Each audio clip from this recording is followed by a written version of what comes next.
Hello again, and welcome to After Hours Authors. My name is Jess, and like you, I love writing fiction after hours. And today concludes our Marketing for Authors series, and we are talking about the peak of the mountain, conversion. This is part 4 of a 4-part series about the marketing cycle and determining where you are and letting that guide the kind of marketing activity that you do. And today is the sales day. I know we've been hanging out to say, buy my book. Today is the day, friends. So, in the previous 2 phases, we've talked about brand awareness first. We sit in the brand awareness camp for a long time. Then we move into consideration. That's your interaction. That's your free chapters. That's your unpacking of the book a little bit so they get familiar with what it's about and it starts to emotionally connect with them. This is where we ask them to buy. So this is asking for sales without an apology. Okay, I think a lot of authors, when they say, grab a copy of my book, maybe?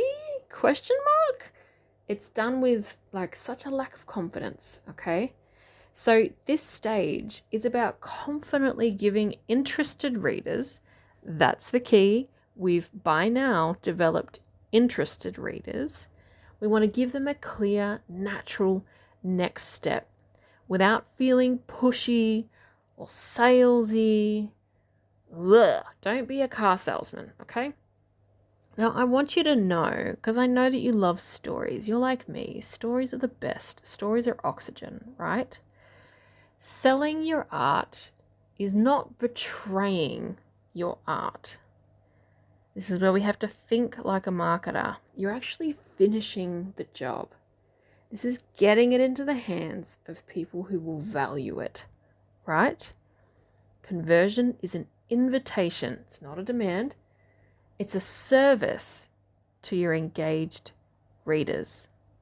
It's a way to make access to your art easy. You want to remove barriers to entry for that close group of people that you have developed over the last 2 episodes who are keen and have identified a connection between them and you and them and your work. You're not asking strangers to buy, right?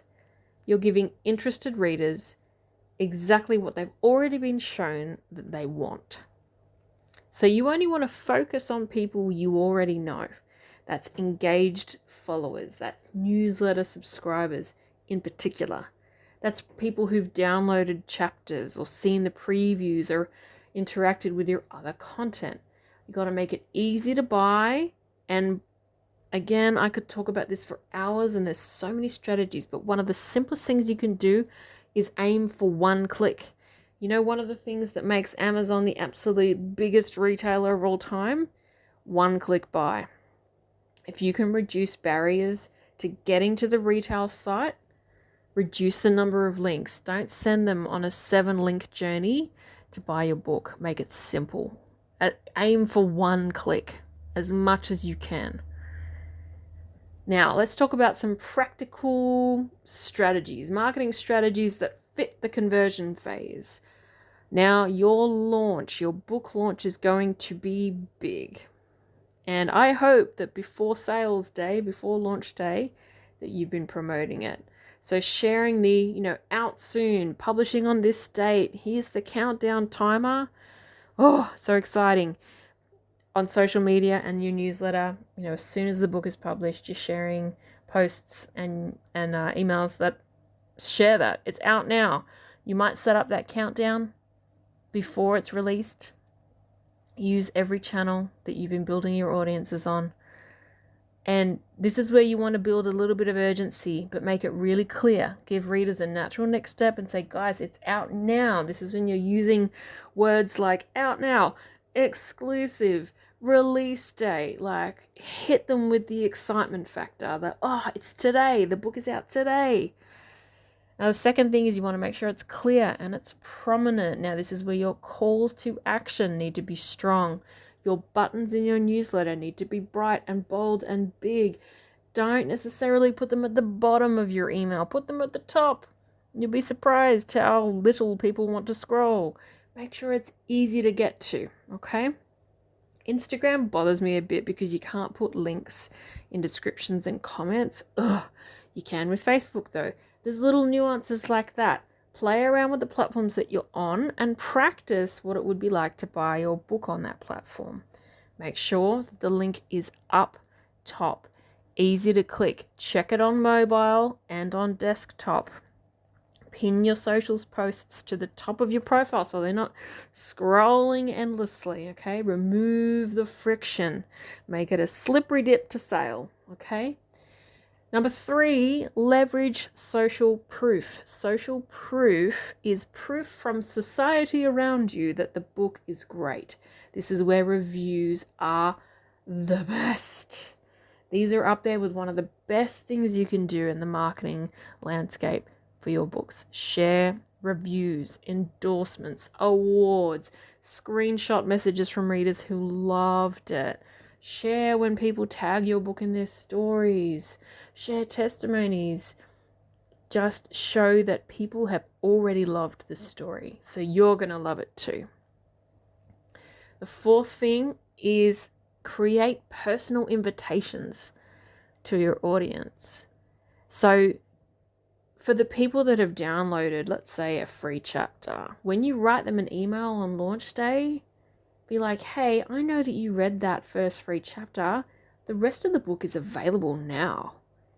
Make it customized, make it personal, right? And then say to them, hey, you read that free chapter. I'm actually going to be coming to Sydney or Melbourne or whatever your major capital city is, and I'm going to be in this place at this time.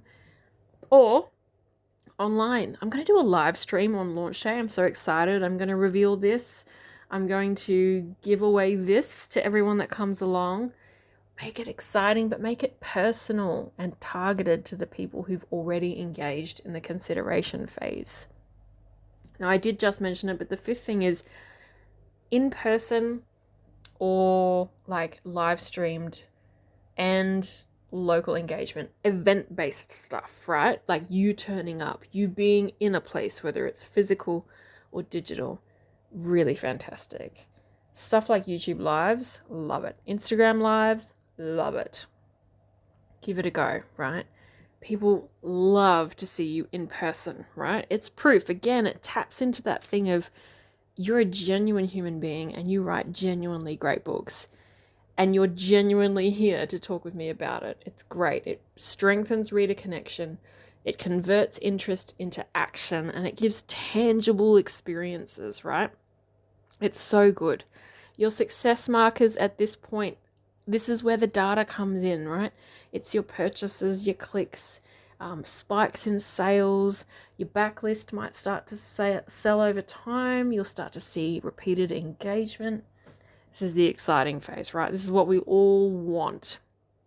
But this phase comes off the back of the previous 2, okay? It comes off the back of brand awareness and it comes off the back of consideration. Now this phase, conversion, it's not about convincing strangers. It's about helping the people you've already engaged with along the way to take the natural next step and making that as easy as possible. That concludes our Marketing for Authors series, and I hope that it's been helpful. Let me know. I love this stuff, but I've just seen so many authors get stuck in thinking that marketing is only conversion, only what we've talked about today. But they've totally forgotten about brand awareness and consideration phases. Please, I implore you, if you do nothing else, go back and focus especially on brand awareness. Just brand awareness, right? You're always going to need brand awareness. It's one of the strongest things that can work in your favor with marketing activities. All right, guys, have a great week. Good luck out there. I salute you, and I'll see you soon. Bye.